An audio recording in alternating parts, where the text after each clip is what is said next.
They give an example of it in literature. Here's Mendelssohn's Song Without Words.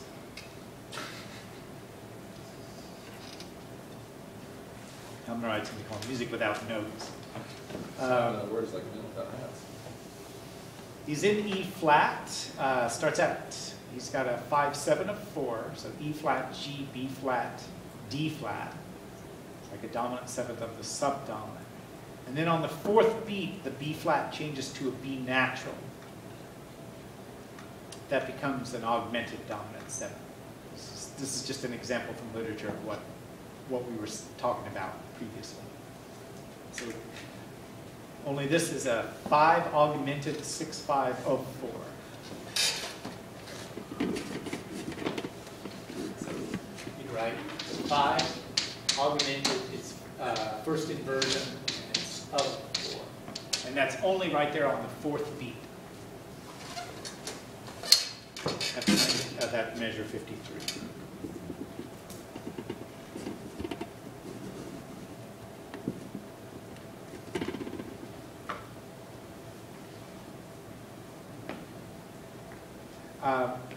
Okay, then another example by Franck. Yeah. Have you listened to anything by Franck? No. Sorry? Have you ever listened to anything by Franck, the French composer? I have trouble listening to his stuff. I mean, he's written symphonies, he's written these organ concertos and stuff, but I'll listen to something and I'll go maybe 2-3 minutes and then I'm thinking, what's for dinner? He cannot, I don't know, he cannot hold my attention. If I'm not listening for the right thing. What, is he romantic? Yeah, romantic. When he has a phrase and then a rest with it for a while. It's like a little tease. Hmm.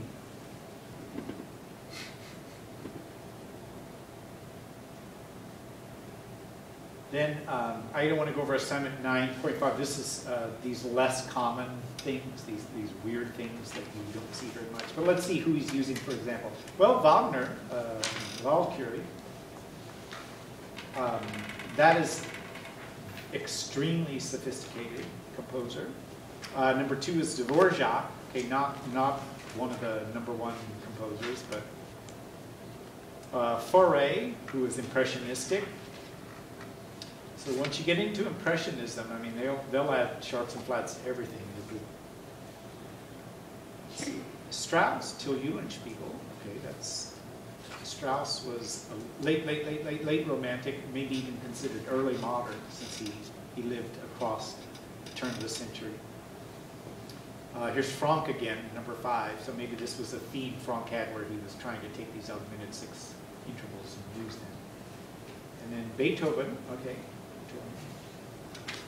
Beethoven did it, it's got to be okay. And then another Beethoven example on the next page.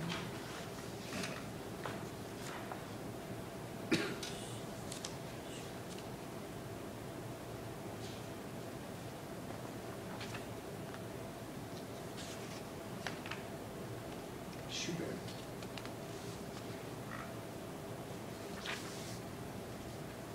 Oh, here's a little side note on page 289. This has nothing to do with the harmony.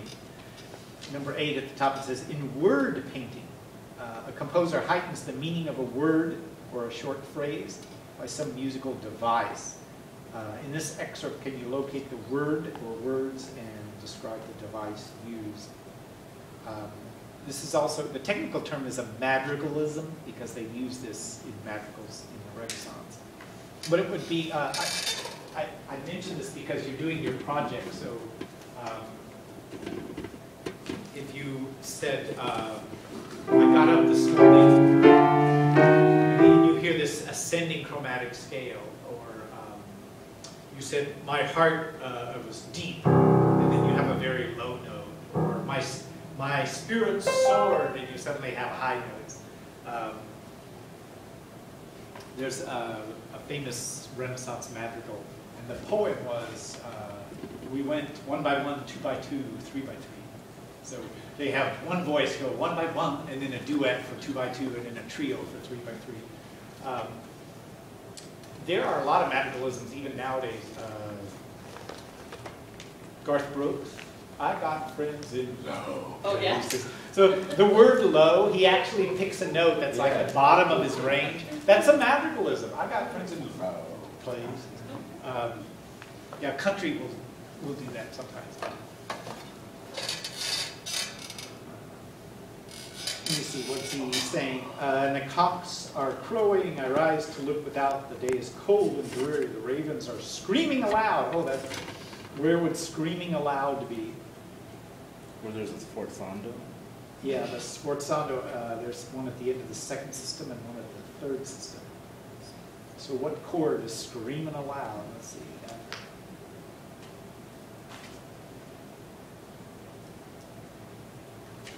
Going to a G minor from a chord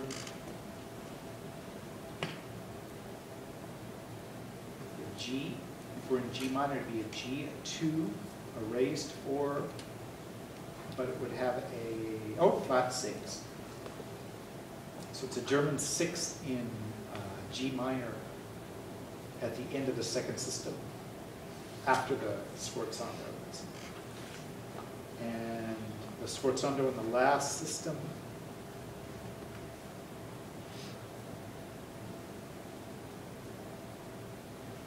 The same. Yeah, this is the irregular use. That chord he's using there is not an augmented 6 chord. But he's got G, A, C sharp, E flat. So I guess that's the Screaming Ravens.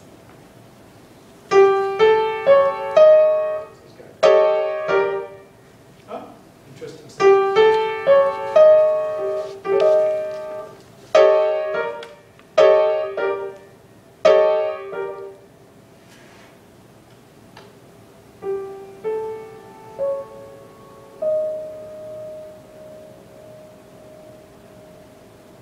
Oh, it is a French 6. G, A would be the 2, C sharp would be the raised 4, E flat would be the flat 6. So it's a French 6 there. The Screaming Ravens are French. They're French ravens. You ever see the third system under the word finster? Finster is actually the dreary. Oh, and then Shrien in measure 25, that would be the shrieking. The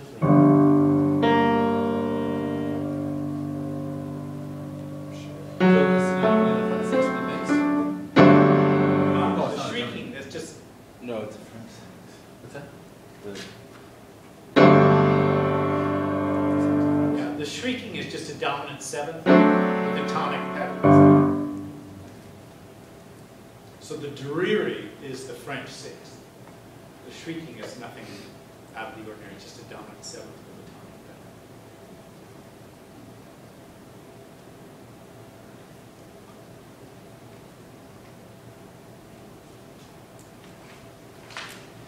Oh, and that's the end of this chapter. The homework that I gave you for Monday, to be able to use what we did to figure that out. So remember, it's got 2 modulations, and both of them are using augmented. Good news, the next chapter is much lighter. We're over this hump with the augmented 6. So the next chapter on 9ths, 11ths, and 13ths is fairly easy to understand. They're fairly easy to use. Not too many memories that we'll need to try it. And 9ths, 11ths, and 13ths primarily used in jazz. The 9th is used a bit in classical music. 11th, not used too much. 13th, occasionally. But they're fairly easy to construct. It's not like augmented 6 where we have to have all these stuff. All right. Well, have a great weekend.